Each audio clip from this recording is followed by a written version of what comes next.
2024 a été une année de contraste pour notre industrie régionale. Des investissements records malgré une croissance atone, des carnets de commandes bien remplis mais des échanges internationaux en recul, avec en plus les défis des coûts de l'énergie et de l'instabilité géopolitique. Résultat, aujourd'hui, nous ne pouvons pas négliger le nombre de sites en difficulté, notamment dans les secteurs de l'automobile et de la chimie. Nous sommes toujours à leur côté.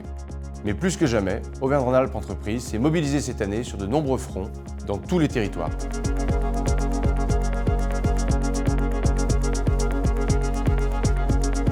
En 2024, la renaissance industrielle a de nouveau été au cœur de nos actions. Les équipes de nos 11 antennes ont accompagné plus de 12 160 entreprises. Ces entreprises ont investi 1,7 milliard d'euros et ont bénéficié de 117 millions d'euros d'aides publiques provenant majoritairement de la région. C'est grâce au plan stratégique régional de relocalisation, impulsé par Laurent Wauquiez, que 50% des projets de relocalisation en France se font dans notre région. D'ailleurs, pour la deuxième année consécutive, le baromètre industriel de l'État classe Auvergne-Rhône-Alpes en tête pour les ouvertures nettes d'usines. Même si la tendance ralentit, nous gardons un temps d'avance. Cette année, l'agence a également valorisé l'excellence industrielle. Nous avons organisé la seconde édition des Assises du savoir-faire français, réunissant plus de 300 participants. Nous avons valorisé nos savoir-faire d'exception dans les secteurs du luxe, comme la joaillerie, la maroquinerie, la coutellerie ou encore le textile. La France fait rêver le monde entier. Et en Auvergne-Rhône-Alpes, nous sommes la région de l'excellence industrielle, de la production et des ateliers. L'agence a franchi un nouveau cap pour encourager la préférence régionale et la mise en relation entre les entreprises. Notre première convention d'affaires régionale dans l'Ain a réuni 50 donneurs d'ordre et 450 sous-traitants. En présence de Stéphanie Pernaut, plus de 1200 rendez-vous qualifiés ont été réalisés et de nombreuses opportunités se sont déjà concrétisées. Cela concrétise la poursuite de notre mission de connecteur d'entreprise avec le développement de notre plateforme Auvergne-Rhône-Alpes Business. Fort du succès de l'événement, nous sommes plus que motivés pour organiser 2 nouvelles éditions 2026 dans l'Ain et en Haute-Loire. Encourager l'innovation et l'industrialisation des nouvelles technologies, c'est l'une des priorités de l'agence. En janvier dernier, 67 startups et entreprises innovantes, menées par Fabrice Pankouk, ont représenté la région au CES à Las Vegas.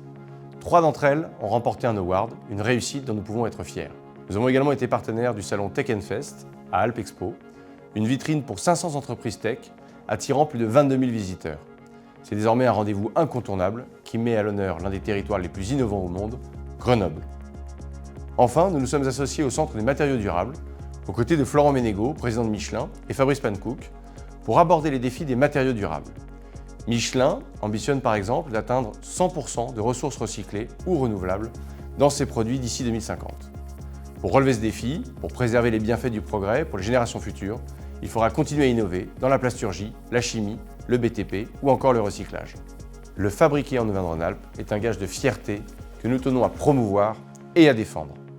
Parce que relocaliser et fabriquer en France, c'est le premier moyen de décarboner notre économie.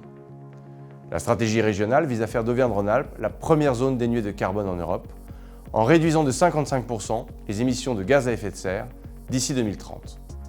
Notre agence soutient les entreprises dans leur transition énergétique et le développement des filières d'avenir. En 2024, elle a soutenu de nombreux projets de décarbonation, d'économie circulaire, de développement du photovoltaïque ou encore de l'hydrogène. En 2024, l'agence a renforcé son action auprès de la filière nucléaire. C'est un pilier clé de notre souveraineté énergétique et un atout majeur pour la compétitivité de nos entreprises.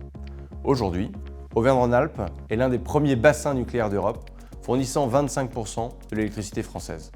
L'agence s'est mobilisée pour promouvoir des projets comme l'EPR2 et le grand carénage, en sensibilisant les sous-traitants sur la nécessité de se diversifier et de se préparer pour répondre aux exigences de la filière. Ces projets sont des opportunités incroyables pour nos entreprises et créeront plusieurs milliers d'emplois en Auvergne-Rhône-Alpes.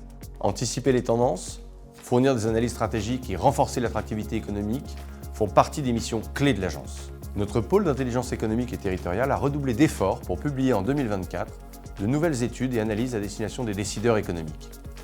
À titre d'exemple, l'analyse de la réindustrialisation en région et des investissements directs étrangers. Enfin, avec le lancement de notre campagne Auvergne-Rhône-Alpes la créative, vous pouvez devenir ambassadeur de notre région et nous aider à rester, comme cette année, la région la plus attractive de France pour les projets industriels étrangers. Pour 2025, vous pouvez compter sur nous, Auvergne-Rhône-Alpes Entreprises, votre agence de développement économique régional, pour être aux côtés de tous les chefs d'entreprise et de tous les territoires, pour relever les défis et pour faire de notre région le moteur de la réindustrialisation de la France. Merci à toutes nos équipes, à nos adhérents, à nos confinanceurs, à la région, aux membres de notre gouvernance ainsi qu'à tous nos partenaires. Vive l'innovation industrielle, vive l'industrie et vive Auvergne-Rhône-Alpes.